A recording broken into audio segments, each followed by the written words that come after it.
An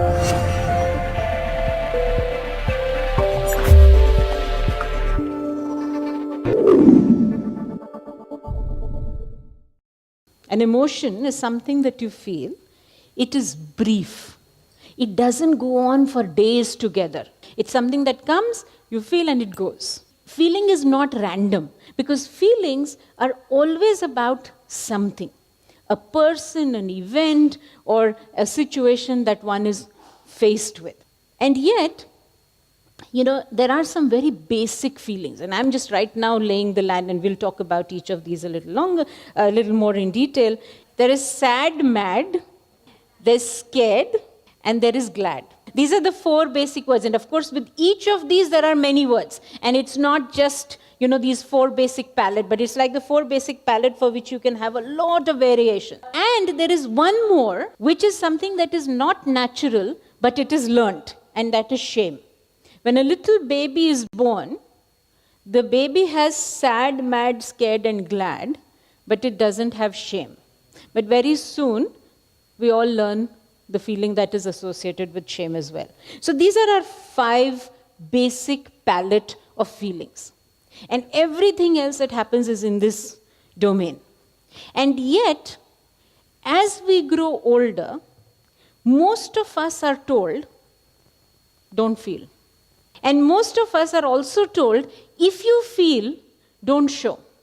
Schools will say, organizations say this all the time, please don't bring your anger, don't bring your jealousy, don't bring your attraction, don't bring all of this into the workplace. And yet, the same school and the same organization will say, but please bring your passion to work. And of course, only passion about work, not passion about other people. Not allowed. So there's a lot of hypocrisy that we have about what you can feel, how much you can feel, about what you can feel, and about whom you can feel, and how much you can show, and so on and so forth. And as a result, we seem to all somehow believe that feelings are something that need to be avoided, feelings are something that I need to hide, and feelings are something that make me weak and vulnerable. Actually, many of these are myths, and they're not truth. In fact, what possibly differentiates us from many other, other living species, and of course I think they also have feelings, and they do have feelings, is the fact that I can think about my feelings. And when I can think about my feelings, and I can use that thought to interact with other people, I'm being emotionally intelligent. Does that make sense to you?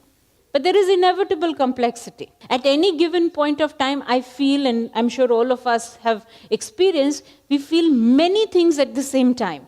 I'm both sad and angry. I lose somebody to an accident. I'm sad that I lost them. I'm also angry. Or I can have sadness and fear, which can actually make me sometimes feel very needy. I can have fear and joy. All of the adventure sports, the bungee jumping and the sky diving and all of that is based on creating this feeling of fear and joy at the same time. And I'm only giving you some just to share with you the fact that our emotions also combine and also lead us to feel in a certain way and therefore be in a certain way in certain situations. So it's not simple, but it's a good starting point to start thinking of, what am I feeling right now? Why am I feeling that? Because the question is not that what am I feeling, but there's always a reason why I'm feeling that way. If we actually are a little more intelligent about our emotions, and we can teach our children to be a little more intelligent about their emotions, we can actually see very, very visible results in terms of their achievement, in terms of their being, in terms of how they will actually be able to. Students look at you, and unless you are showing what you are talking about, all of this becomes theory. So emotional intelligence, I think the beginning has to be each one of us. Each one of us has to say, okay, I want to go a little further. I want to do a little better. And of course, it's not something for which you're zero at right now, but it's something that everyone can improve every time. And that is why, more than what I can do with children about this talk is more about what you can do about this for yourself. There are all kinds of other research that has been found. For example, I am sure all of us would agree with this particular one, that when I have out of control emotions, even if I'm very smart, I can look very stupid. And I'm sure all of us have been in that place, where somehow I'm saying and behaving in a way that I don't recognize myself as being. Yeah?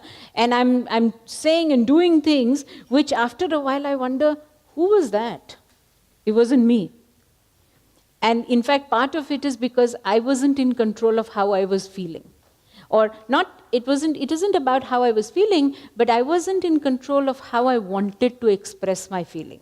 One way to look at it is how do people succeed, but the other way to look at it is who are the people who fail and what are the reasons for their failure. And often we find that people who fail are often those who have very poor intelligence about their emotions. Their ability to relate to people, their ability to engage and influence other people, because that is poor, they do poorly in their work context and in their life context.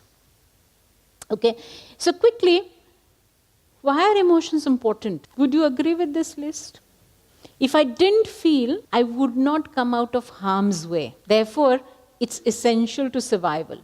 Only when I'm aware of how I feel about a certain thing can I actually do decision making. Decision making is often seen as something that is based on all kinds of very, very cognitive, technical things. But at the end of the day, I'm sure all of us, if you go back and think about why did you decide to do what you decide to do, especially the momentous things in your life, there would be an element of feeling. I can put a nice cognitive theory to it, but at the end of it, if I'm very honest to myself, it's actually part of what helps me decide. If I know how you feel, and if I know how I feel, I can possibly also predict how I will behave.